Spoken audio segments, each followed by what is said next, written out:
members of the press, I'm here to read a joint statement by the United Forces of Change at the beginning of the year 2024. Fellow country women and men, as you will recall, on the 22nd of August 2022, the Forces of Change converged at Hotel Africana and addressed the nation on the political, economical, and social crisis in our country. We also announced our joint commitment to working together in pursuing the freedom of our people. Since then, we have worked together on different activities with the objective of weakening and eventually bringing an end to the reign of terror that has characterized our nation for close to 4 decades. It is without doubt, ladies and gentlemen, that from the time we addressed the nation in 2022, the crisis in our country has continued to worsen. The regime has continued to undermine and violate citizens' rights with impunity. Many Ugandans continue to be abducted, tortured, or held under illegal detention. Extrajudicial killing that are never investigated have continued to take place. The trial of political activists in military courts has continued. The right to property continue to be grossly undermined, epitomized by massive land grabbing. The economy is in a dire state. Poverty levels have increased. Commodity prices have gone up. Our people continue to die of poverty, hunger in different parts of the country. There are abounding opportunities in this country notwithstanding. The quality of public service has been steadily deteriorating, mostly healthcare and education. On account of shadow works and unvetted corruption, public infrastructure in many parts of the country has given way. Many roads in our country are impassable. While this is happening, General Museveni, his family and a few cronies continue to live large at the expense of the taxpayers. They continue to borrow billions of shillings to facilitate that expenditure. Loans which the poor people of Uganda will have to pay back for many years. This crisis is aggravated by General Museveni's blatant disregard for the democratic rights of the people of Uganda. His recent appointment of openly NRM cadres to the Electoral Commission speaks of his and his family's intention to hold on to power illegally at all costs. Therefore, fellow citizens, the United Forces of Change would like to call upon the people of Uganda to rise up and assert their will. No dictator, I repeat, however strong, can win over popular sovereignty. A people united can never be defeated.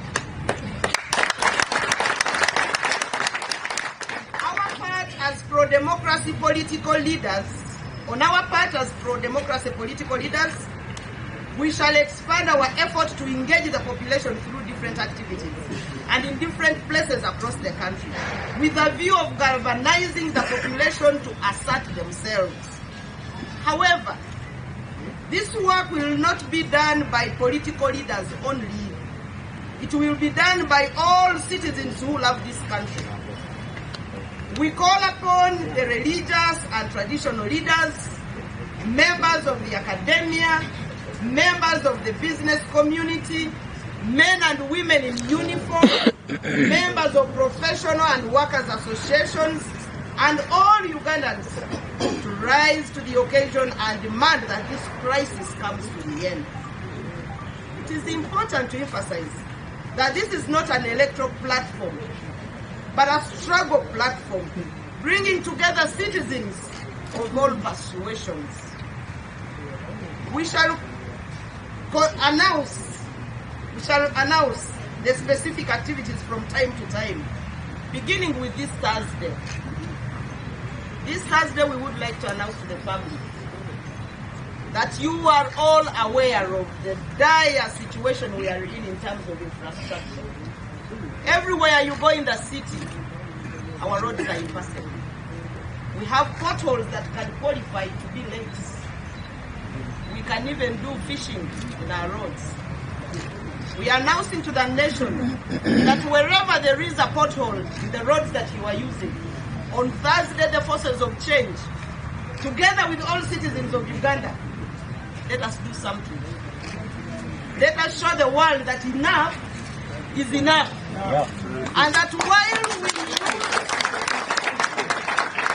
roads that are detrimental to our health and are affecting our mobility, the guests are only allowed to use the better part of the roads that we have in the country at our expense. We are to pay for the roads because those roads, majority of them are constructed on loans. These loans is the Ugandans that will pay them. We need to do this so that the visitors can know that while they are using the better roads, the citizens who will pay those taxes are using bad roads. So wherever you are, get a banana plant, put it into a pothole, get fish, take care of the fish in the ditches, go get mayuni, plant, and so we can also beautify our potholes in another style. We shall be conserving our environment. So we call upon the citizens of Uganda on Thursday. It is going to be the first activity that we are taking once again in addition to this. Then on Monday, we shall be having joint prayers in Iganga. And then on Tuesday, we shall again be having joint prayers in Iraq. We call upon all Ugandans to join us. While some activities will be carried out jointly, individual entities will also proceed with their own activities as long as they are intended to achieve our common objective and mission. Ladies and gentlemen, I want to thank you, and once again, greetings from the Alliance for National Transformation. You are all welcome.